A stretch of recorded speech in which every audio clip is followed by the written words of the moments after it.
Boa tarde, senhoras e senhores. Aqui é Leon Weinstein ao microfone, de Los Angeles, Califórnia. É interessante que agora, completamente fora da atenção do público, está sendo decidido o destino da presidência. E essa decisão será tomada até 4 de julho. Agora eu vou explicar. Hoje, nosso ponto mais sensível é o projeto de lei financeira, que na verdade está travado nas duas casas do Congresso. Espero muito que Trump consiga tirá-lo de lá. Se ele não passar, Trump não conseguirá mudar a vida da América. Se isso acontecer nas duas casas, com o fato de que levaram para Trump assinar depois do 4 de julho, ou seja, existe uma possibilidade séria de que o povo não consiga sentir as mudanças até o final do ano, o que significa que a população do país começará a se decepcionar com os programas de Trump. E dos republicanos, naturalmente. Por isso, ao voltar da Arábia Saudita, Trump começou urgentemente a negociar com os legisladores que estão no caminho do possível principal projeto de lei de sua segunda gestão, o fundamental. E nada influencia as eleições do Congresso de 2026, tanto quanto a aprovação ou não desse projeto de lei.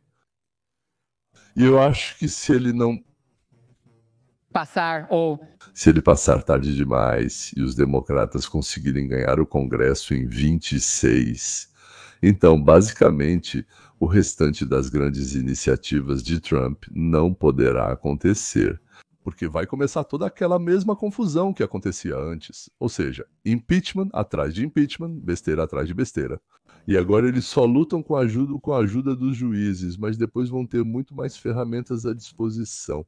CCC. Bom, tudo bem. Vamos passar para o próximo assunto.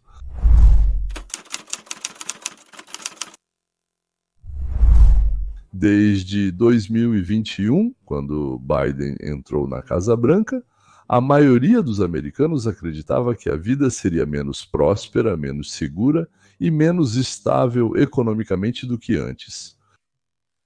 Nunca o índice de confiança no futuro chegou à marca da metade. O que, por assim dizer, aconteceu pela primeira vez, depois de um longo intervalo, 19 de maio de 2025. Na segunda-feira, 19 de maio, os resultados das pesquisas. A agência de pesquisas publicou os seguintes resultados.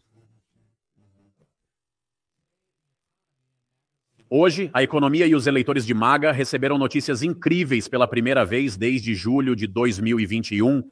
A maioria dos americanos avalia a economia como forte, de acordo com novos dados da pesquisa Harvard-Harris. E isso é enorme, né? Foi mais ou menos na época em que Biden fracassou na retirada das tropas do Afeganistão. Quanto tempo se passou desde que a maioria dos americanos sentiu que a América estava bem para eles economicamente? Levando isso em conta, quando o presidente Trump completa seus primeiros 100 dias no cargo, americanos de todo o país expressam esperança em seu programa. Em uma pesquisa recente, pessoas de todas as camadas da sociedade, famílias, trabalhadores, aposentados, disseram que seu principal desejo para o presidente Trump é lidar com o aumento do custo de vida. Isso diz Steven Gardner, jornalista com 2 milhões de assinantes. Recomendo seus podcasts frequentes, acho que não menos de 3, às vezes até 4 vezes por semana. Sempre é muito cuidadoso e trabalha com fatos.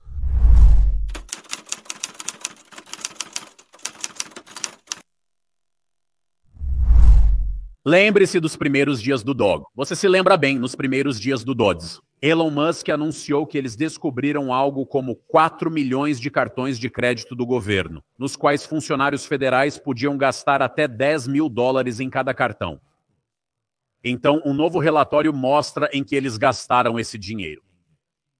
O inspetor-geral do Ministério da Defesa descobriu quase 8 mil transações de risco em cartões de crédito do governo, que foram pagas e reembolsadas com o dinheiro dos contribuintes. Solicitamos ao Tribunal de Contas uma auditoria completa de todas as transações de risco. O que são pagamentos de alto risco? Isso significa cassinos, bordéis de Las Vegas, participação em apostas e qualquer tipo de jogo online. Eles estavam jogando com o nosso dinheiro. Se ganharem, você ganha deles, mas se perderem, nós é que pagamos junto com você. Os democratas estão resistindo com unhas e dentes a essa investigação. Mas, ao que parece, eles gastaram dinheiro em entretenimento adulto, jogos de azar online, sites de namoro online, maconha, esquemas de pirâmide, timeshares e salões de massagem. Eu só diria casas de massagem, mas é exatamente assim que está especificado no relatório do governo. Salões de massagem. Loucura. É verdade, eu não quero que meu dinheiro seja gasto dessa forma. Não é para isso que eu pago impostos, não foi para isso que eu votei. Então eu estou feliz que eles finalmente cuidaram disso, invadiram lá e perceberam que no governo americano está cheio de pessoas estranhas. Aqui eu não concordo. O que tem de estranho? O que dizem para a pessoa? Por ano você pode gastar até $10 mil em qualquer coisa. Ninguém vai te verificar, não se preocupe. O que há de estranho em funcionários públicos irem a salões de massagem com serviços íntimos? Bom, é o que dizem, qualquer um iria. Especialmente se quem paga por isso é um tio bobo que votou no Democrata. Aliás, obrigado pelos likes e por recomendar o canal aos seus amigos. Ontem, o canal ultrapassou a marca de 250.000 de inscritos, 250 mil. E eu meio que comecei a me dedicar ao canal e a lançar vídeos diariamente, bem, pelo menos 5 ou 6 vezes por semana. E em 6 de outubro de 2024, naquela época eu tinha 109 mil inscritos em 7 meses. Obrigado novamente, obrigado. Seus likes e comentários aumentam a classificação do canal.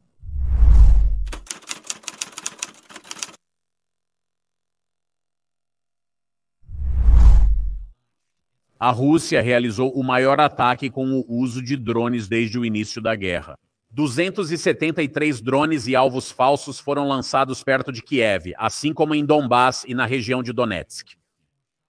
As forças aéreas da Ucrânia derrubaram 88 drones e outros 128 ficaram fora de operação devido ao uso de meios de guerra eletrônica. Como resultado do ataque, uma mulher de 28 anos morreu e muitas outras pessoas ficaram feridas, incluindo uma criança. A Rússia está aumentando a produção de drones e com isso neutraliza a vantagem tecnológica que a Ucrânia tinha anteriormente. As partes concordaram em trocar 1.000 soldados ucranianos por 1.000 soldados russos. Ambos os lados concordaram com isso. Ambos os lados concordaram em trocar quase 1.000 prisioneiros ao final da guerra. Agora, a inteligência ucraniana alertou que a Rússia pode estar se preparando para testes de mísseis balísticos intercontinentais contra Kiev. Talvez seja por isso que o presidente Trump exigiu uma conversa telefônica com Vladimir Putin. Isso é uma novidade para mim. Parece que Putin está tentando provocar Trump a agir e está espalhando rumores e supostos planos. Além disso, o Ocidente não quer uma escalada das ações militares, acreditando que um ataque com míssil balístico contra Kiev faria a OTAN reconsiderar seriamente sua participação na resposta a isso. E que a Europa e os Estados Unidos da América vão tentar impedir tal ação, tal ataque da Rússia, mesmo acreditando que provavelmente isso é um blefe. Ainda assim, vão tentar impedir. Na linha de frente da Segunda Guerra que estamos tentando parar, os acontecimentos também estão se desenvolvendo de forma bastante rápida. O enviado especial para o Oriente Médio, Steve Witkoff, falou ontem com Breitbart exatamente sobre esse assunto e expressou a opinião de que, sob a administração do presidente Trump, vários países se juntarão aos acordos de Abraham. E nós estamos trabalhando nisso. Eu tenho uma equipe muito boa. Nós cooperamos excepcionalmente bem com o Departamento de Estado, o que nos permite, quando necessário, atrair talentos de lá para algumas dessas conversas que estamos conduzindo. E eu realmente acredito que nos próximos meses, 4, 5, talvez 6 países se juntarão aos acordos de paz de Abraham. Entendi. Os países que ele mencionou incluem Síria, Líbano, Azerbaijão, Armênia e possivelmente Arábia Saudita. Trump finalmente se pronunciou sobre a situação em Gaza. Basicamente, uma condição prévia para a expansão dos acordos de Abraão é o fim da guerra em Gaza. Trump afirmou que o Hamas, a liderança de Gaza, deve deixar o poder. Vitkov, né, que na mídia ucraniana é chamado de bode sem chifres, tipo bobalhão, desajeitado, capacho do Putin, está negociando também no Oriente Médio. E ao que parece, né, está envolvendo a Síria no reconhecimento de Israel. A Síria, senhoras e senhores, que já há 76 anos se recusa a reconhecer Israel, agora planeja assinar um tratado de paz, ou seja, de fato reconhecer Israel.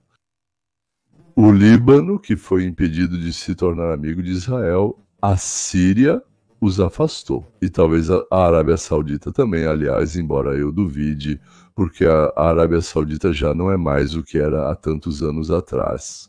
Mas, de qualquer forma, o Líbano deve assinar, a Arábia Saudita também, se é claro eles forem convencidos a fazer isso, antes de resolver o problema de Gaza e dos deslocados, dos campos e tudo mais. Acho que muito provavelmente ela não vai assinar nada enquanto essas questões não forem resolvidas. Ou seja, as relações informais já existem há muito tempo, elas estão se desenvolvendo, estão realmente florescendo, e todos os lados, todos os participantes, todos aqueles que sabem algo sobre o Oriente Médio, sabem muito bem que isso já acontece há muito tempo.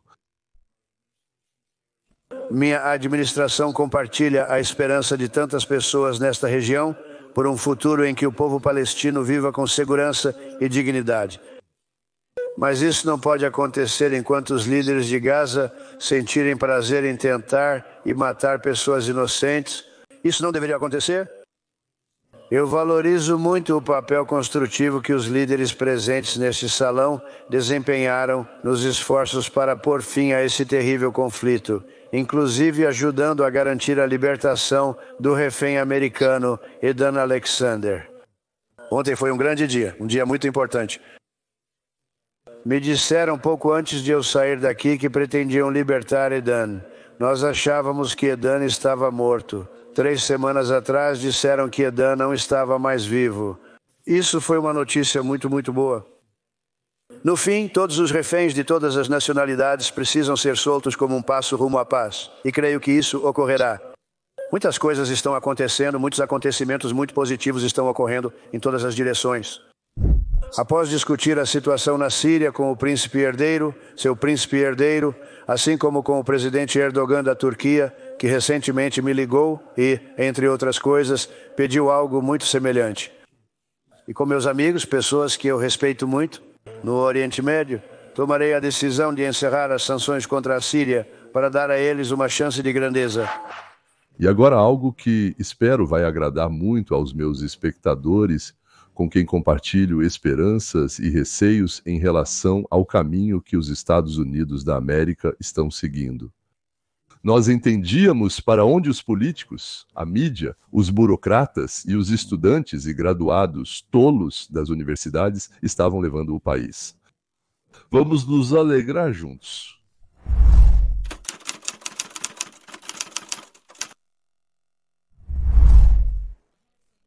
A chefe Wendy McMahon anunciou esta manhã que está deixando o canal de televisão.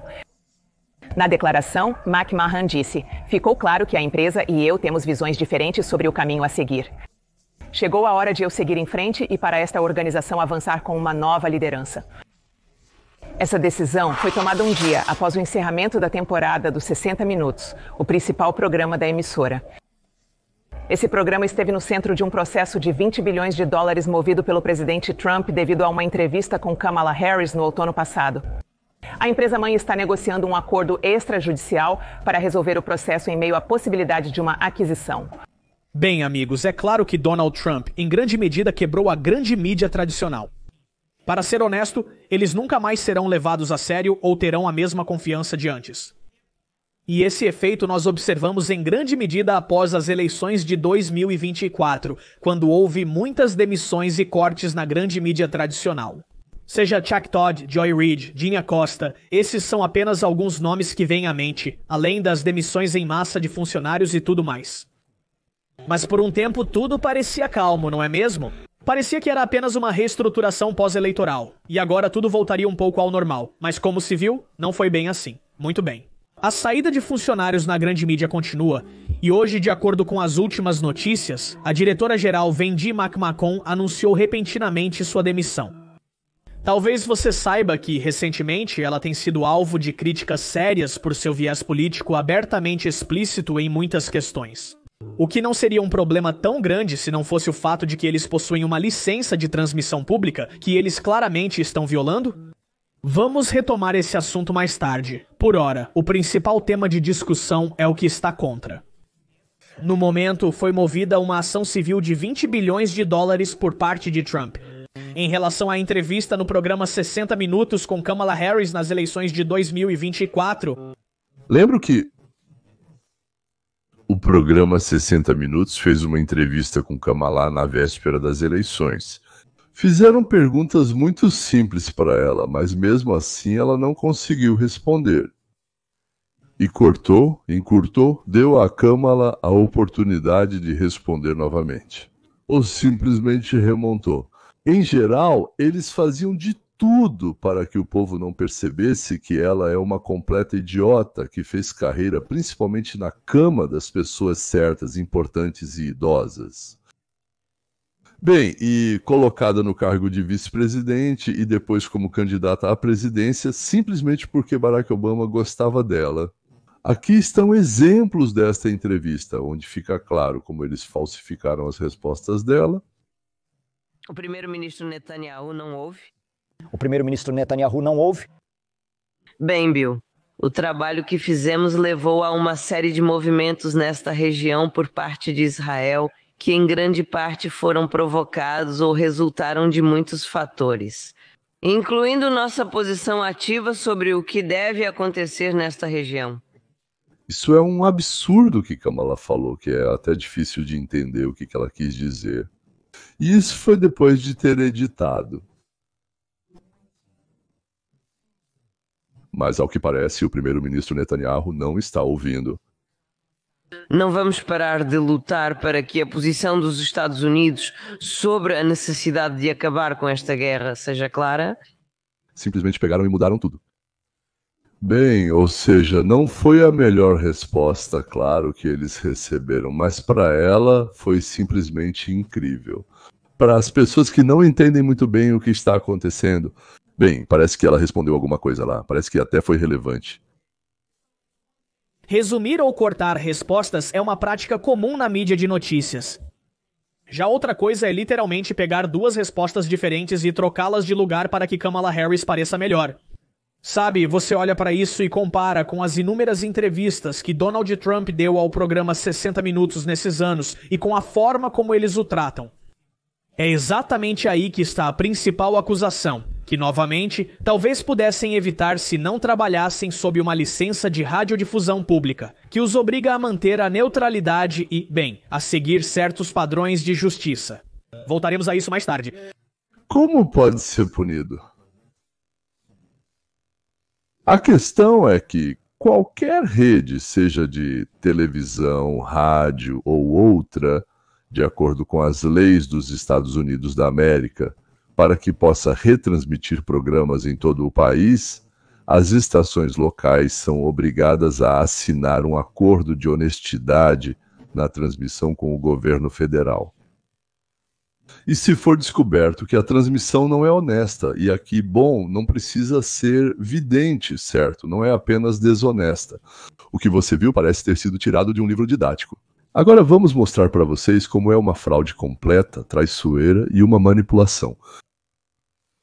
Ou seja, o governo federal pode proibir as estações locais de usarem programas. Ou seja, eles não terão onde mostrar o que produzem. Eles têm, se não me engano, 6 estações próprias no país e o resto, não sei quantas, 60, 80, não sei. Essas são todas aquelas com as quais eles têm contratos baseados nessa autorização de licença. Trump entrou com uma ação judicial. Trump, como Trump, no valor de 20 bilhões de dólares. Estou mostrando para vocês o relatório, né? Agora vou mostrar o Vince Dow sobre essa história, sobre a saída de do presidente da rede, nem mesmo sobre a saída, mas sobre a demissão. Na nota recebida pela Mediaite, McMahon admitiu o fato de que, cito, os últimos meses não foram fáceis. Mas isso é definitivamente verdade, para dizer o mínimo. Ficou claro que a empresa e eu temos visões diferentes sobre o caminho a seguir, diz ela. Chegou a hora de eu seguir em frente e para esta organização avançar com uma nova liderança. E ela diz, bem, porque as pessoas nos acusam de editar seletivamente nossas respostas e, sabe, de fazer matérias ridículas sobre isso e tudo mais. Sim, porque é isso que fazemos. E nossos chefes dizem, talvez devamos ser mais objetivos. Talvez não devêssemos tentar fazer com que, na sua entrevista, um lado pareça bom e o outro ruim, considerando que vocês devem ser jornalistas neutros. Aliás, isso faz parte do seu contrato com. Lembro que temos uma licença para transmissão pública aqui. Talvez não devêssemos fazer isso com tanta frequência, dizem eles. Isso viola a independência editorial. Bem, assim como as outras organizações de rede, descaradamente violou o contrato com S por muitos anos. Esta é a Organização Federal de Supervisão de Substituição, e quando começaram a pegá-los e dizer, pessoal, vocês não estão cumprindo com suas obrigações, eles começaram a gritar que estavam proibindo a liberdade deles de mentir. Legal, né? Estamos em um país livre e podemos mentir o quanto quisermos, mesmo que tenhamos jurado não enganar. E nós, quando juramos, mentimos. É isso aí, haha. Só que isso é só mais uma organização, eu já falei sobre ela antes. Ela estava na mesma situação, mas conseguiu convencer alguns jornalistas e pagou para Trump. Lá o processo era menor, significativamente 15 milhões. Além disso, ela recebeu do apresentador, que difamou Trump, 1 milhão. Mas lá o tribunal não era por 20 milhões. Senhoras e senhores, aqui está mais uma história parecida que acabou de acontecer, quando, por causa de mentiras e, portanto, calúnias contra o presidente, a apresentadora do programa foi demitida. Então, Tom Hall era uma apresentadora anterior, Joy Reid. Aqui, aliás, está a despedida dela do público. Muito interessante. Meu programa tinha valor. E o que? Desculpe. O que eu fazia tinha valor, tinha significado. E no final das contas, desculpe, eu tento não chorar no ar e eu peço desculpas, é como se eu estivesse no ar. Isso foi importante? Eu vejo Karen M aqui e ela também está me escrevendo. E por isso eu só quero dizer que no final das contas, obrigada, obrigada. Ao que chego é que aquele momento de culpa que eu senti, que eu levantei tantas questões de forma tão intensa, sejam questões do Black Lives Matter, relacionadas à criança pequena EM, ou com a mãe ou com o pai que foram mortos, ou EM. Quando abrimos os olhos das pessoas para o fato de que os asiático-americanos também são perseguidos e que isso não diz respeito apenas aos negros. Ou quando eu também defendia ferozmente os imigrantes que não fizeram nada além de vir para este país, como fizeram meus pais, tentando construir uma vida aqui, e eu os defendia. Ou quando falávamos sobre o que o presidente faz que mina a Constituição, o que prejudica a nossa liberdade. Sabe, ao defender livros que algumas pessoas acham desconfortáveis, sabe, aquilo que Nicole Hannah-Jones colocou em nossas almas, o que precisamos entender é que 1619 é o verdadeiro fundamento deste país. Seja uma conversa sobre qualquer um desses temas, e sim, seja uma conversa sobre Gaza, e sobre o fato de que nós, como povo americano, temos o direito de discordar. Temos o direito de nos opor ao bombardeio de crianças pequenas. E minha posição sobre essa questão é a seguinte: eu não peço desculpas por defender essas coisas, porque essas coisas vêm de Deus. Ela está chorando, ela está magoada e não consegue entender por que foi expulsa. Ela foi expulsa por uma mentira descarada, mas ela pensa ou finge pensar que não entende. Mas eu suspeito que ela pensa que foi demitida porque Trump falou mal dela e pressionou sua chefia. E eles ficaram assustados com ele. E por isso ela foi demitida. Muitas vezes me perguntam nos comentários por que nunca ninguém é demitido. Porque ninguém é preso, senhor, para prender alguém. Nos Estados Unidos da América, julgar e provar algo requer tempo e esforço. Além disso, né, os tribunais estão sobrecarregados e, mesmo quando você já reuniu as provas, ainda assim leva tempo. Mas acredite, né, em todo lugar, quase em todos os níveis do país, estão acontecendo provavelmente mudanças que podem passar despercebidas para você, mas que são significativas. E casos que normalmente levam meses, até anos para serem preparados, às vezes estão sendo preparados. Se não por anos, então estão sendo preparados significativamente mais rápido. Mas eles estão certos em não ter pressa. É melhor ter certeza, pois se você não conseguir as provas e o material, o juiz vai questionar no tribunal, né? Por que você me trouxe tudo isso? É bom quando na preparação é difícil, mas na luta é fácil, ou como dizem, se for difícil no treinamento, será fácil na batalha.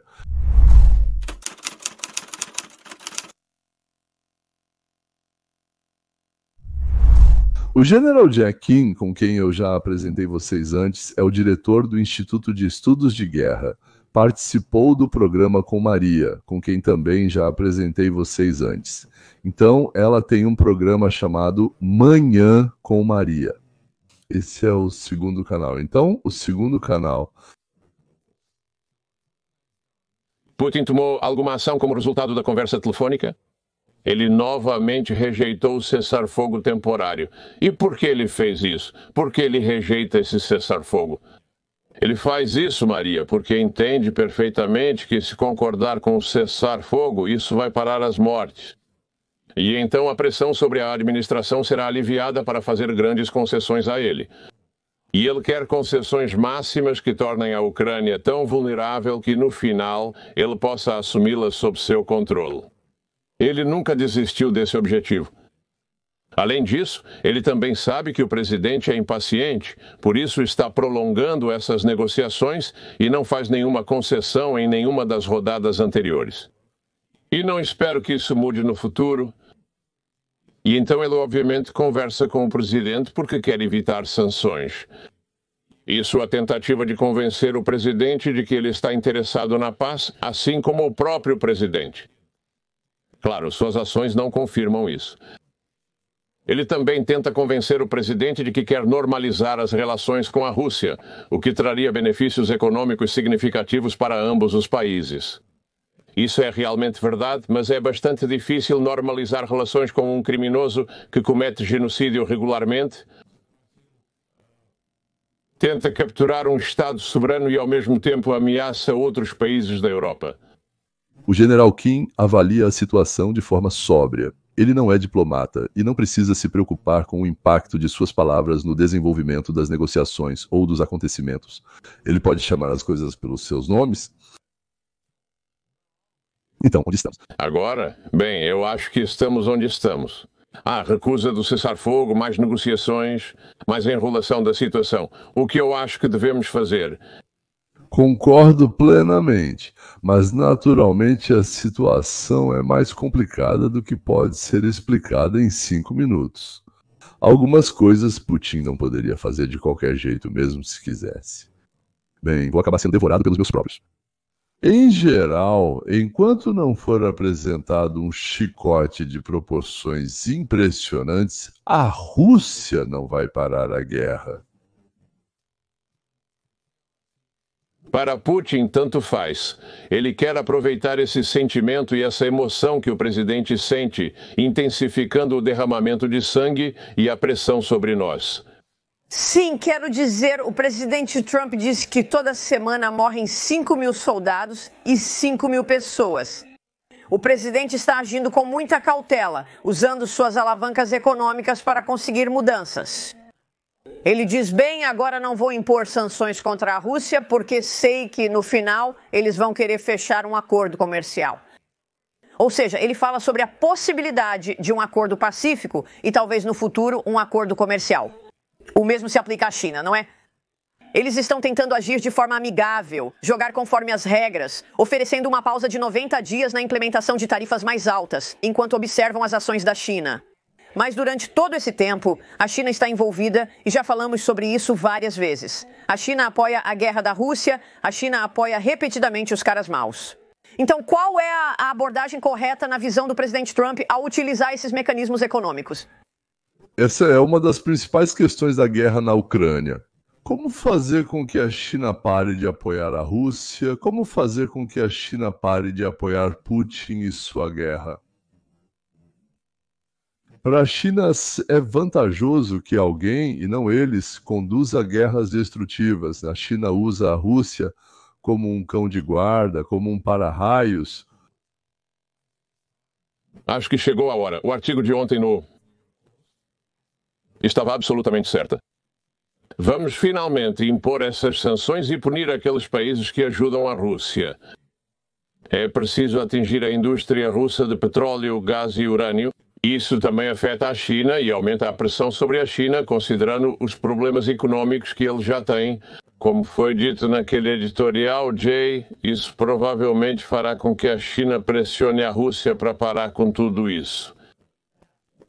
Por causa da influência que isso terá, eu não sei se isso vai acontecer, mas eu sei com certeza que chegou a hora de usar essas alavancas econômicas contra a Rússia. Eu entendo que isso afeta as relações e isso preocupa o presidente, mas estamos em um beco sem saída aqui. Não estamos conseguindo nenhum progresso. E Putin aumenta o número de assassinatos, porque acha que assim poderá conseguir concessões da administração. Afinal, a administração quer parar o derramamento de sangue? Sim, e isso é a nossa alavanca de pressão. Trump quer parar a guerra. Bem, para alcançar, para conseguir melhores condições, Putin por isso está aumentando os assassinatos, inclusive dos seus próprios cidadãos. Que método maravilhoso. Sim, bata nos seus para que os outros tenham medo. E ao enviar soldados não treinados para a linha de frente, ele conseguiu o maior número possível de mortes no fronte, conseguiu o máximo. A grande coisa que ele conseguiu foi que ele teve sucesso nisso. Agora estão matando muitos russos.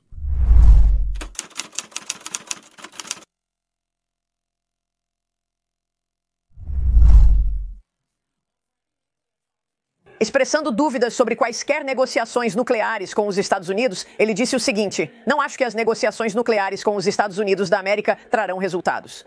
Eu não sei. Relata-se que o Irã considerou a proposta de realização da 5ª rodada de negociações de paz. A enviada especial, Steve Witkoff, disse que qualquer acordo entre os Estados Unidos da América e o Irã deve incluir o compromisso de não enriquecer urânio, chamando isso de, cito, uma linha vermelha muito clara. Essa é a posição do presidente Trump, o que significa proibição de armas nucleares. O ministro das Relações Exteriores do Irã rejeitou completamente as ameaças da administração sobre o enriquecimento nuclear. Ele escreveu em: se os Estados Unidos da América estiverem interessados em garantir que o Irã não tenha armas nucleares, um acordo é possível e estamos prontos para uma conversa séria. No entanto, o enriquecimento no Irã continuará com ou sem acordo. General, qual é a sua opinião? Sim. Bem, nós dois temos linhas vermelhas que, ao que parece, são intransponíveis. O Irã adora essas negociações. Eles tentam prolongá-las em seu próprio benefício. E eu acho que o que eles entendem é que sanções sérias estão chegando e provavelmente um ataque aéreo. Israel destruiu seus sistemas de defesa aérea, mas o Irã está desesperadamente tentando restaurar ao menos alguma capacidade de defesa antiaérea, entendendo perfeitamente que provavelmente no final haverá um ataque aéreo. É assim que as coisas estão para eles. E para o nosso público, no que diz respeito a esse acordo de enriquecimento. Na verdade, se o Irã tem a capacidade de enriquecer urânio em qualquer nível, isso significa que eles têm centrífugas e instalações apropriadas, então eles podem fazer isso em uma instalação secreta fora do alcance dos inspetores e obter urânio de grau militar em poucas semanas. Por isso, nossa equipe de negociação adotou uma posição tão firme aqui. Qualquer nível de enriquecimento, sob a atual liderança do Irã, equivale a armamento nuclear. É óbvio que outros países, são 23 deles que trabalham com energia nuclear civil e constroem usinas nucleares, possuem enriquecimento de baixo nível. Eles não buscam criar armas, mas o Irã sim, e nós sabemos que eles querem obter armas. É indiscutível que eles querem obter armas. Temos provas de que eles mentem descaradamente, sem escrúpulos. Portanto, a equipe de negociação está totalmente correta em estabelecer um limite. Isso precisa ser feito, senão eles conseguirão armas secretamente se permitirmos. Sabemos que eles são trapaceiros e mentirosos. O presidente Trump assume toda a responsabilidade por esse mundo. General, é um prazer vê-lo esta manhã. Muito obrigada. Estou mostrando isso para você para que entenda que nos Estados Unidos da América ninguém vê a Rússia, a China e o Irã com lentes cor-de-rosa. Nós entendemos que eles estão jogando, tentando enganar, trapacear, ludibriar, não permitir. E no escritório, como dizem, o burro vai morrer ou o imperador vai morrer, não sei. Nós simplesmente não queremos muito seguir o caminho da confrontação militar, mesmo pelas mãos da Ucrânia e de Israel. A passagem para esse nível vai negar completamente aquilo que estamos tentando construir na comunicação com a China. A pausa para nos comunicarmos com eles agora é de 90 dias. Nas negociações com a Arábia Saudita, a solução do problema de Gaza e dos palestinos para a assinatura dos acordos de Abraão, construção de relações com o Sudeste Asiático em resposta à China e com os sunitas em resposta ao Irã. Não, Putin não vai nos superar com seus atrasos e manobras. Ele pensa que o tempo está a seu favor. Vamos esperar 90 dias, senhoras e senhores, e o fim das negociações com a China, assim como o fim das negociações com o grupo de países dos Acordos de Abraão. Enquanto isso, os israelenses já estão, segundo rumores, realocando mais de 80 mil habitantes de Gaza. A Líbia os espera, lá faltam mãos de obra, e nossa ajuda econômica é muito necessária lá. Por isso, logo a história se conta, mas não tão logo o feito se realiza. Acho que até o final de agosto teremos uma outra visão do mundo.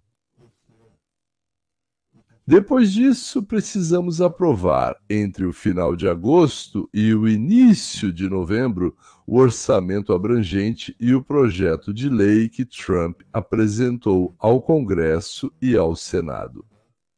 E como que entender?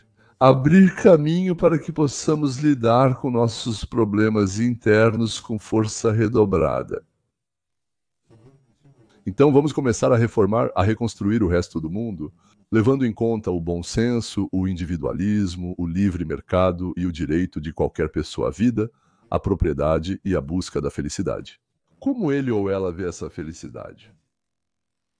Ou seja, em outras palavras, uma tentativa de criar um mundo o mais próximo possível de um mundo em que as pessoas não façam aos outros o que não gostariam que fizessem com elas.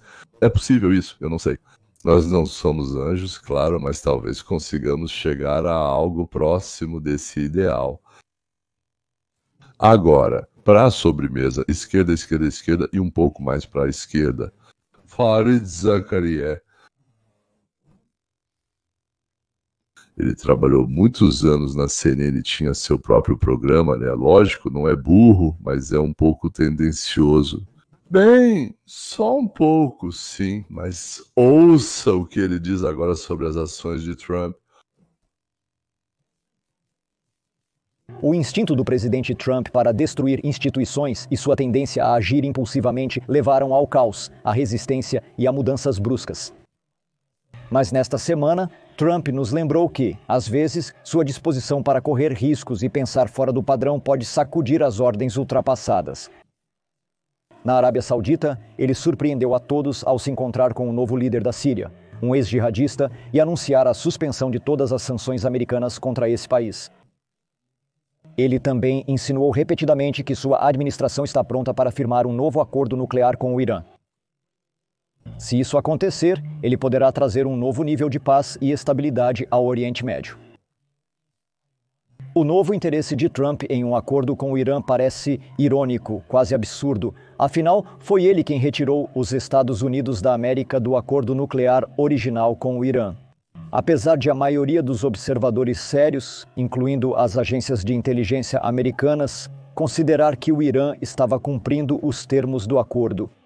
Este é mais um exemplo de como Donald Trump cria um problema, depois muda sua posição e, em seguida, anuncia orgulhosamente ao mundo inteiro que resolveu brilhantemente a situação. Mas, de qualquer forma, no passado ocorreram eventos que hoje podem permitir a celebração de um acordo mais vantajoso do que antes. As duas principais mudanças que são mais importantes aqui são a fraqueza do Irã e a força da Arábia Saudita. O Irã está na pior situação em toda uma geração. Décadas de gestão econômica cronicamente ineficaz, agravadas por sanções, corrupção em larga escala e uma ditadura brutal, provocaram um profundo descontentamento da população com o regime islâmico. Somaram-se a isso os ataques israelenses surpreendentemente bem-sucedidos contra o Hezbollah e os sistemas de defesa aérea iranianos no ano passado. Além disso, o mais próximo aliado árabe de Teherã, o governo de Bashar al-Assad na Síria e as principais forças de oposição contra as quais os milicianos apoiados pelo Irã lutaram por muitos anos, tornaram-se o novo governo. Tudo isso junto levou ao fato de que o Irã se encontrou em sua posição mais fraca desde a invasão de Saddam Hussein à jovem República Islâmica em 1980. Em segundo lugar, a Arábia Saudita está ganhando força e sua política externa passou por mudanças significativas nos últimos anos. Ela firmou um cessar-fogo com os Houthis, melhorou as relações com o Catar e estabeleceu laços mais estreitos com países como Líbano e Iraque. O príncipe herdeiro Mohammed bin Salman entendeu que, para realizar seu principal sonho de modernizar a Arábia Saudita, ele precisa de estabilidade na região. O sinal mais impressionante disso foi a crescente aproximação entre a Arábia Saudita e o Irã. Representantes dos dois países se reúnem com certa regularidade. Agora, os funcionários sauditas apoiam abertamente um novo acordo nuclear com o Irã. O obstáculo para esse acordo, como antes, continua sendo Bibi Netanyahu. Mas cada vez mais, sua teimosia não encontra apoio nem na Arábia Saudita, nem em outros países do Golfo Pérsico. Por quê? Talvez eles temam menos o Irã devido à sua posição enfraquecida, talvez porque a guerra feroz de Netanyahu em Gaza tornou difícil para eles apoiarem qualquer uma de suas iniciativas, ou talvez porque eles entendam. Na verdade, esse tipo de acordo é a melhor maneira de conter a ameaça de proliferação nuclear na região. Além disso, um dos compromissos discutidos, a criação de um consórcio regional para o enriquecimento de urânio, pode se tornar um modelo útil que abrirá caminho para a implementação dos próprios planos da Arábia Saudita para criar um programa nuclear civil. O problema para Trump é que sua administração está dividida em duas alas sobre essa questão, os realistas e os neoconservadores. Ao que parece, Trump e Steve Witkoff, o principal negociador, pertencem ao primeiro grupo. Do outro lado estão vários ferrenhos opositores do Irã, sendo o mais notável deles Marco Rubio, além de um grupo inteiro de republicanos no Congresso. Ambos os lados, ao que parece, continuam a lutar, o que explica por que a administração muda de tom e de foco a cada poucos dias. O principal opositor do Irã, é claro, é Bibi Netanyahu, que alerta que o Irã em breve terá uma bomba nuclear, a menos que seja impedido. No entanto, vale lembrar que Netanyahu prevê que o Irã está a poucos meses de obter uma bomba nuclear já há pelo menos 13 anos. Ele escreveu um livro afirmando que o Irã caminha inexoravelmente para a criação de uma bomba nuclear. Ainda em 1995, ele declarou que o Irã é uma seita messiânica apocalíptica e, portanto, as negociações com ele são inúteis. A realidade mais prosaica é que o Irã é governado por um punhado de mulás cruéis e generais corruptos que gastam suas energias acumulando riquezas neste mundo e não se preparando para o próximo. Eles consideraram mais vantajoso permanecer a alguns meses de possuir armas nucleares do que cruzar essa linha. Eles necessitam da suspensão das sanções, não de um embate catastrófico. Com essas pessoas é possível fazer um acordo não para se tornarem amigos, mas para servir a interesses comuns, reduzir o perigo de uma corrida armamentista nuclear e trazer estabilidade ao Oriente Médio que foi dilacerado por gerações de guerras e terrorismo. Donald Trump está em uma posição única para superar as objeções de Netanyahu, romper com as tradicionais resistências de Washington e aproveitar essa oportunidade. É isso, senhoras e senhores. Obrigado por ouvirem e mais uma vez obrigado por fazerem do meu canal um canal de 250 mil. Até logo.